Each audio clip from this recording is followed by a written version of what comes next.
All right, we should be live. Hello and welcome everyone to the Financial Summit YouTube channel. I will be your only host, Tone Vase.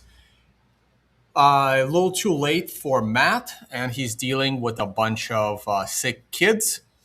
And I wasn't even sure if I was going to do a video. I am just traveling all over the place. I'm in Miami. If you're friends with me and you have a direct way of connecting with me and you're watching this and you're in Miami, today I'm on North Miami Beach. Starting later today, I'll be in South Beach uh, for like 3 days, and then I'll be downtown Miami for like 3 days, and then I'll be off to New York to visit some family. So that's kind of my schedule. I got to put my public schedule up again.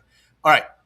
Let's jump into the charts. It's going to be a very, very quick show. Wasn't even going to do a show, but then we run into a situation where there's like 5 days of no shows. Nothing is happening. Nothing interesting is going on. The monthly chart right now looks very, very bad. We have a chance to make this monthly candle look respectable if we can close the month above 72,000. If we can get a positive tone-based volume, which would require the candle to look more like a hammer candle. If we can get this candle to look more like the candle of August of 2024, we would be in decent shape monthly with a chance to recover even under a red star candle that came in last month.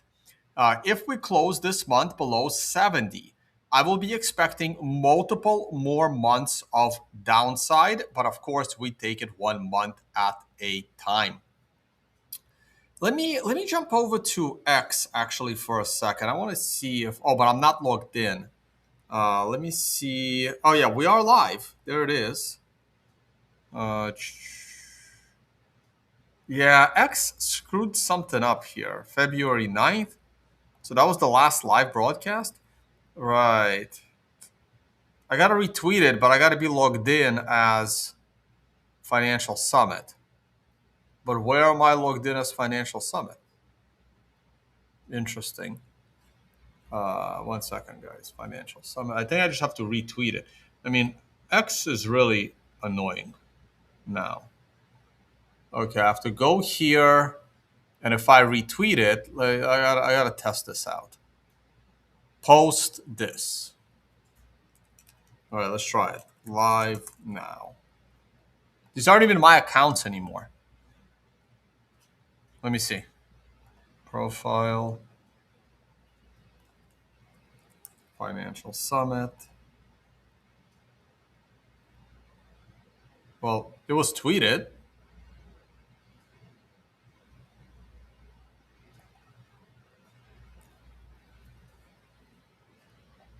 There we go. Now there it is. There it is. Cool. Got it. Okay, cool. All right, let's get back to the charts. Super annoying though. Weekly chart. If we're creeping down into an MRI buy, it could be okay. I just don't like the fact that we've already went all the way down to 60,000. And 60,000 would have been a beautiful buying opportunity on a panicky candle just like this if this candle took place on the MRI buy. But unfortunately, it took place on almost on a red star candle right in the beginning of the trend. And if we end up on an MRI buy at the end of the trend at support, my concern would be that it's a double bottom. And I don't like to buy double bottoms.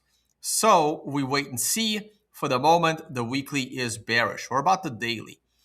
The daily is also leaning bearish. I could draw an ascending triangle here, but we don't have much wiggle room here. I'm going to leave it for now and pray this materializes into a breakout. This short-term hourly chart is a total shit show for Bitcoin. And I see nothing good. I have nothing positive to say about it. So we're just going to move on. Ooh, March 18. Let's keep an eye on March 18. What can happen on March 18? I'm going to speculate here that on March 18, let me see, how can I say this without getting the YouTube channel banned? Let me think. Hold on. So it's possible that on March 18, the retard movement of brainwashed Bitcoin maxis who believe they are, the, what do you call them? The crusaders and defenders of the Bitcoin blockchain by forcing massive censorship, changing of consensus rules, and creating their committee to decide what is and isn't a legitimate financial transaction. This small group of people, mostly 90% irrelevant group of people with their cat pictures, they have about, I can't name 9 recognizable faces. So this noob, and he is a noob. He claims to be the class of 2015. His Twitter is from 2021. Doesn't understand what Bitcoin is. I've never heard of him until he just started talking shit about me. Apparently, he has an investing channel. I don't even freaking know. He put together 9 pictures of recognizable people. Well, I know who this is, but most people may not. And he chose 9 people out of like 100 people. Like, he chose the 9 people he dislikes the most, but he had about 100 people to choose from. He could have put me here. He could have put like 100 different people here that are anti this stupid movement. I can't put together 9 recognizable people that have a positive contribution to Bitcoin at some point in Bitcoin's history, right? We can start to name them. There's Luke Dashjur, who's had positive contributions to Bitcoin. There's Mechanic, maybe had some positive contributions to Bitcoin. We're just explaining it to some people. And he is part of the Ocean mining pool that is having a positive contribution to Bitcoin, other than paying these guys salaries. Matthew Crowder, at some point, had positive contributions to Bitcoin with his channel.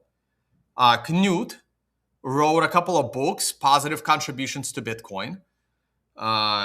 Matt Hill, though I'm not sure if Start 9 is a positive or a negative contribution to Bitcoin. That's debatable at this point. I don't like Node in the box. Like, these people don't exist, right? There's about 5 or 6 recognizable people that are leading this movement of animal pictures on Twitter to defend Bitcoin. So I don't want to keep going off on this tangent, but they don't have a single mind block for their attack on Bitcoin. There's 0, right? Because miners aren't this stupid. They refer to miners as dumb hammers, but miners aren't actually that stupid. So I think their movement fails on March 18. I think what I refer to as the failed maxi rebellion of 2026 should toss in the towel on March 18. Maybe. They should recognize by March 18, no one is joining their dump train.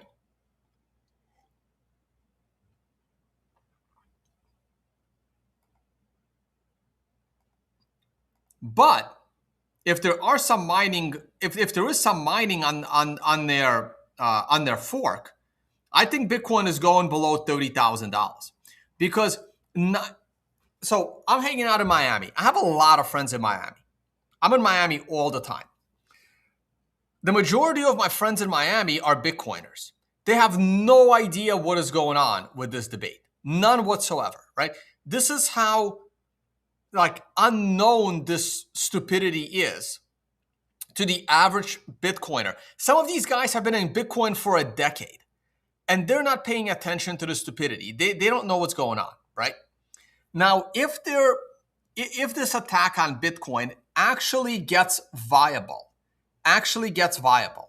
all these people are going to panic because no one wants a controversial soft fork.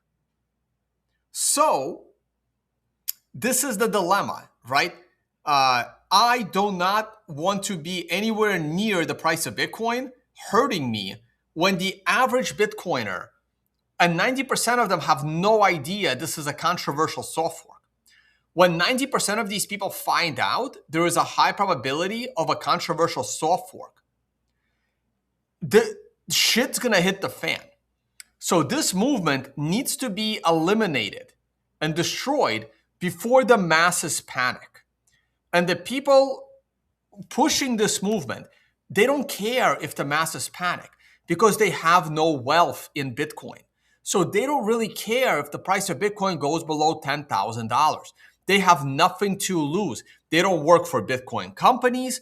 They don't hold a lot of Bitcoin. Their life does not change. If the price of Bitcoin goes below 5,000, 3,000, 2,000, their life doesn't change. It just allows them to stack more Bitcoin with their fiat jobs and their node.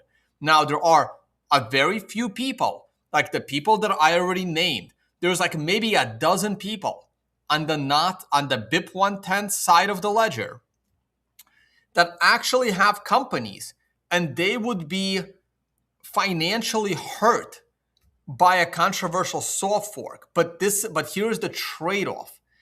They could be financially hurt in this trade-off. Like look at Ocean Mining Pool. Ocean Mining Pool has lost 50% of their hash rate. Like we can see it right here, right? Ocean Mining Pool hash rate is down to the levels below September of last year, right? So this is a 6-month look. We can drop the blocks so that you can see it better, right? So Ocean Mining Pool, so that hurt them financially for now. But if they succeed, then Ocean Mining Pool becomes probably the biggest pool or one of the biggest pools. Like they would make it up. If BIP 110 succeeds, then Luke and Ocean Mining become the authority of Bitcoin code. And they're doing a trade-off like, well, if we fail, we get hurt financially, let's say 50, 60% downside. But if we succeed, we benefit 10x, 20x, 30x financially, right? So the people at the top, it's like a communist revolution, right? It's a trade-off. A guy that's not important becomes very important. So it's a trade-off. So there's a few people at the top that are driving the bus, and they would get, them losing 50, 60% is worth it because on the flip side, they would earn 1,000% because of they would be the leaders of the new regime. This is all political, by the way. This is a political, emotional movement. There is nothing technological about it. That they're trying to phrase it as a technological thing, but it's not.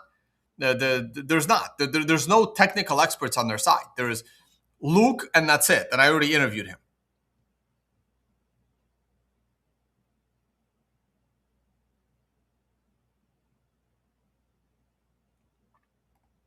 And I get really upset by people saying, we need to see how this attack plays out. And this is why I ended up in an argument with Jimmy on my channel. Like,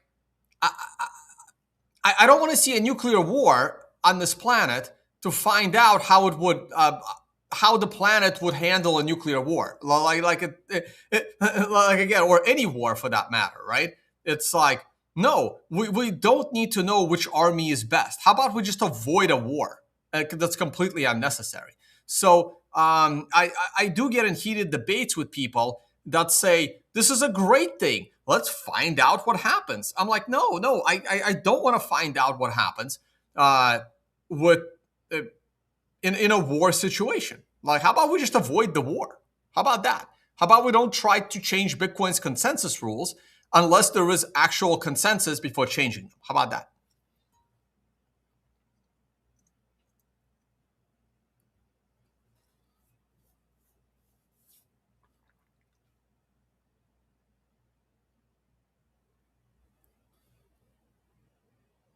Okay.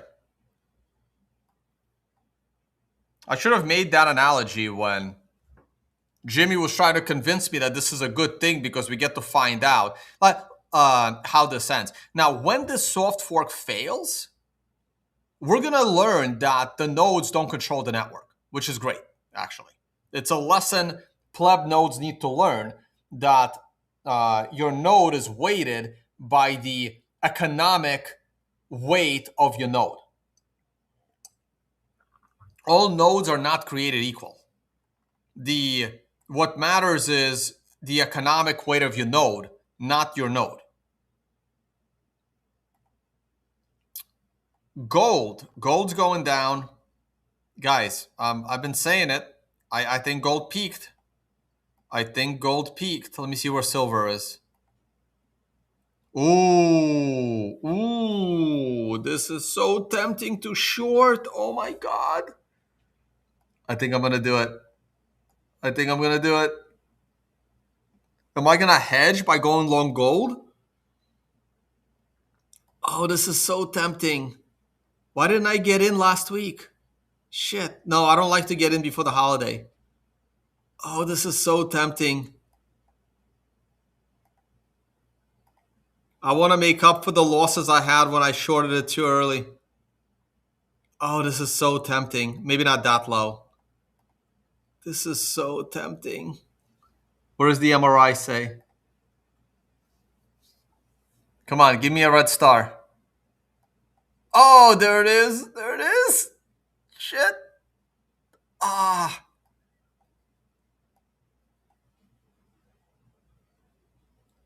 Think I'm going to do it.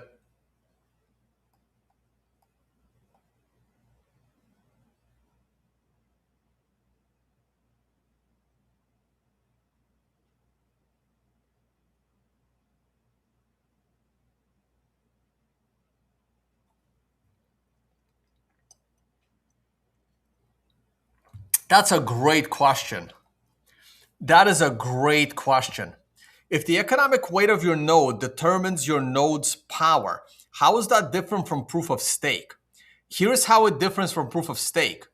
It doesn't earn you extra Bitcoin. You still have to proof of work to earn Bitcoin.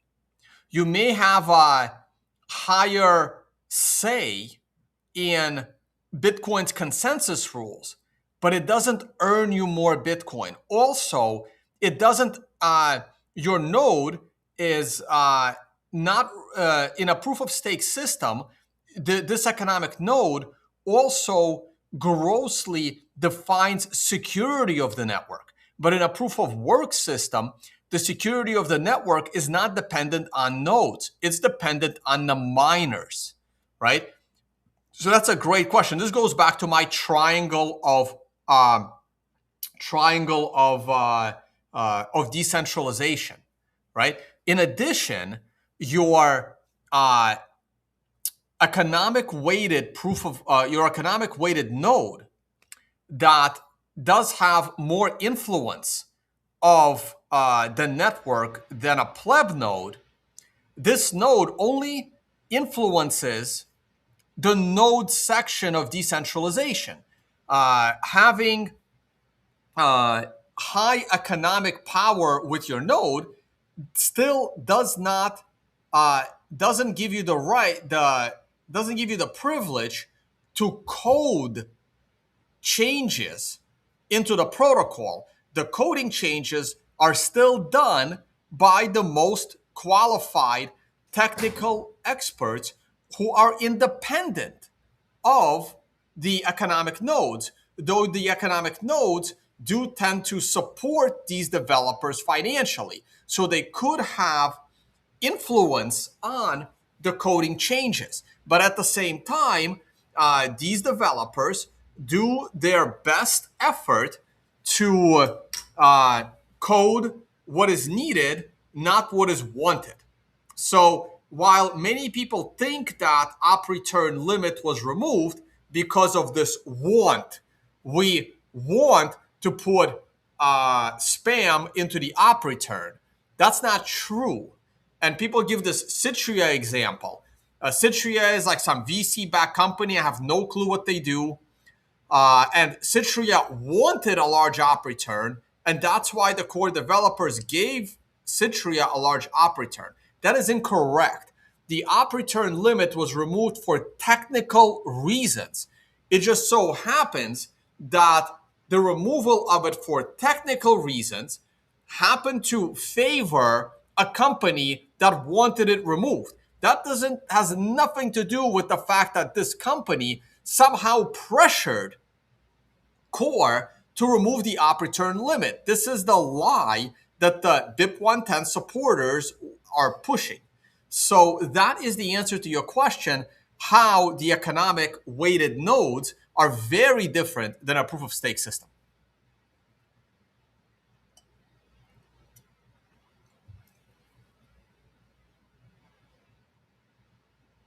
Great question, though. Very good question.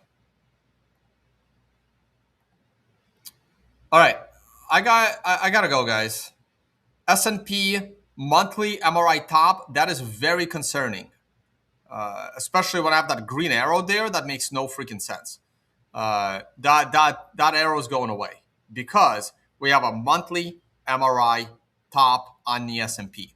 Be very, very careful.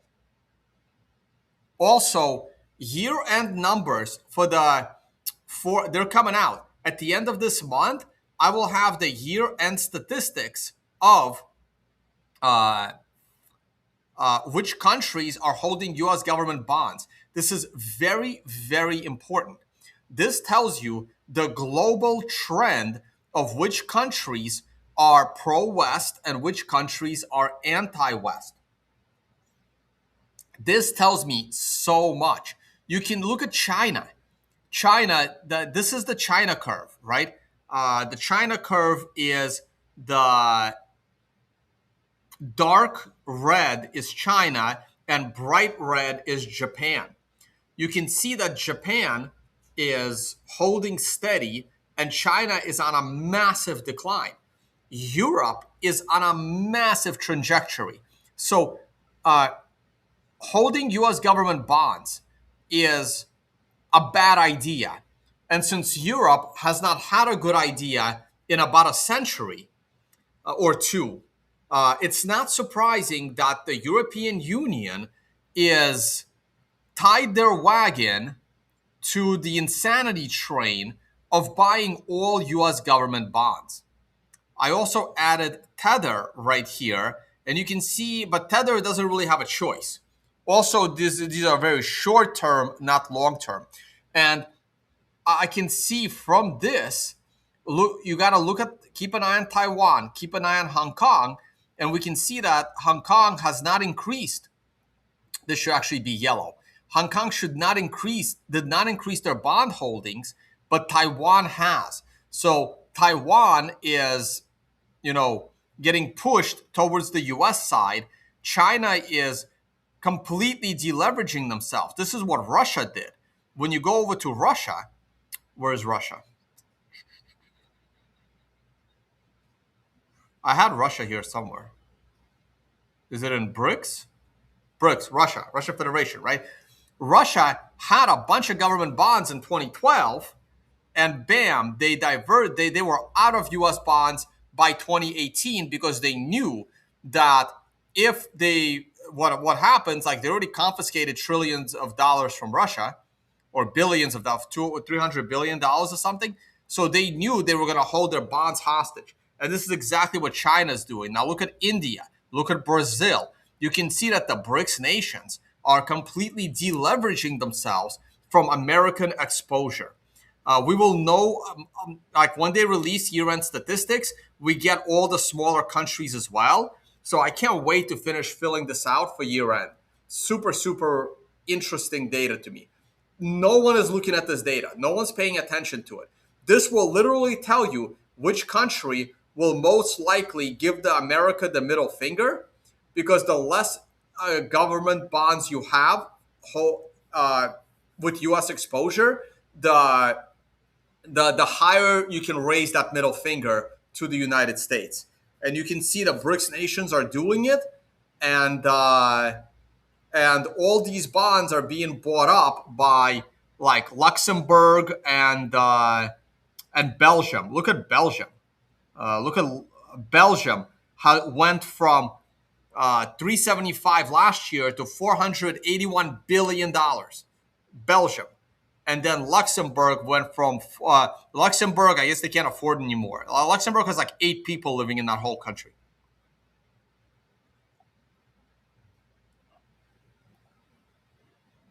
So to me, this data is absolutely fascinating. And here is the. So they already released, Tether already released their December statement, and that's how I have the end of year Tether number. This is how much short-term treasury bills Tether is holding, $122 billion.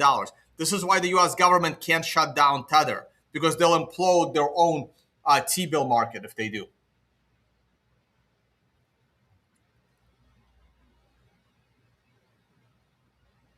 All right, guys, that's it for me. Thank you all for watching. See you all on the next one.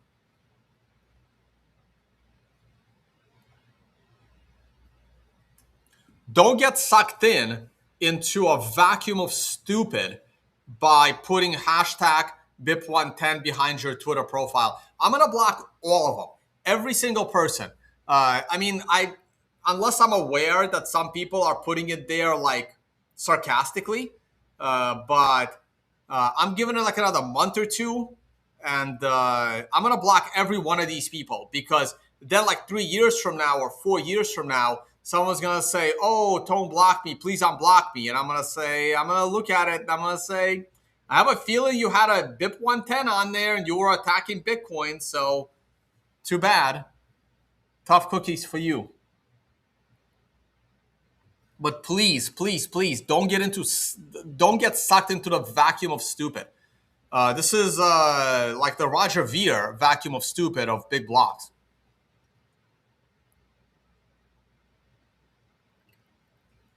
I know you may feel like you're defending Bitcoin as money, but you're not. You're not. You're basically destroying Bitcoin's decentralization.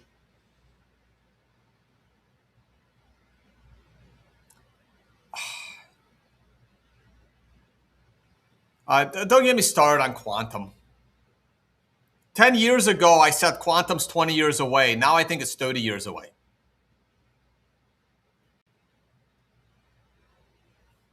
I have a tweet on it. Guys, before asking me questions, just go to my Twitter. I tweet so much now. Here. Oh, I think it's in my replies. Hold on. I should probably retweet it. Wait, I'm not on screen share. I replied to Wicked's post. I'll retweet it so you guys can see it. What the hell is this?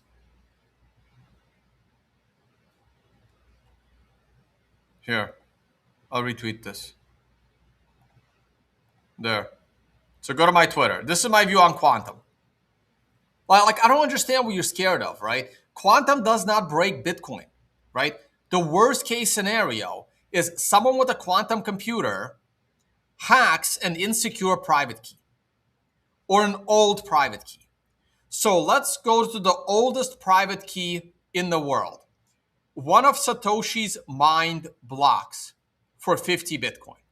So you put a quantum computer on one of Satoshi's insecure wallets, according to quantum crazies. And after running your quantum computer for 5+ years, you will break into his wallet and steal 50 Bitcoin.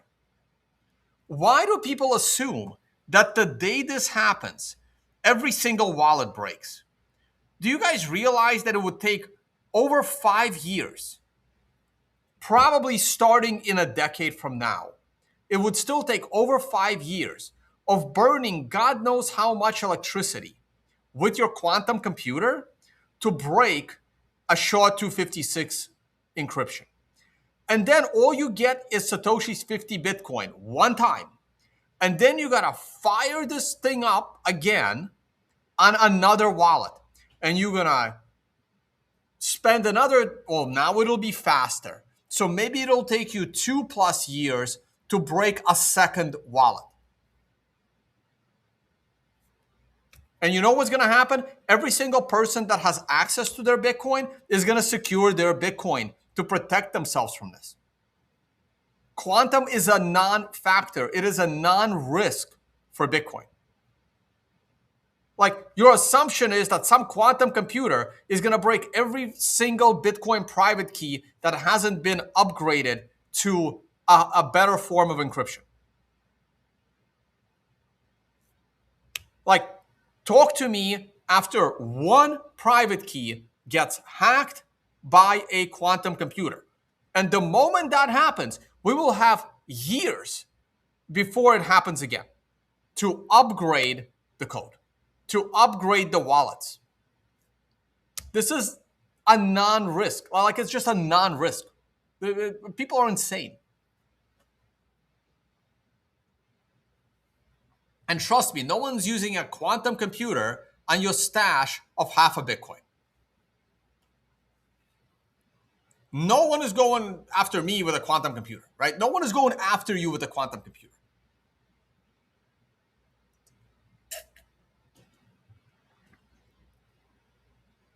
Like, the quantum problem today is about as problematic as it was when we first discussed it on the World Crypto Network in like 2014. Everything from what I've seen with how useful AI is, other than, I don't know, graphic design or rewriting your letters. I mean, I think it's going to take longer than I'm less scared now than before.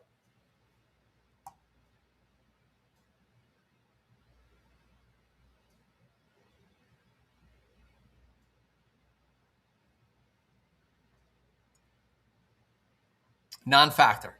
Non-factor. All right. Bye, guys.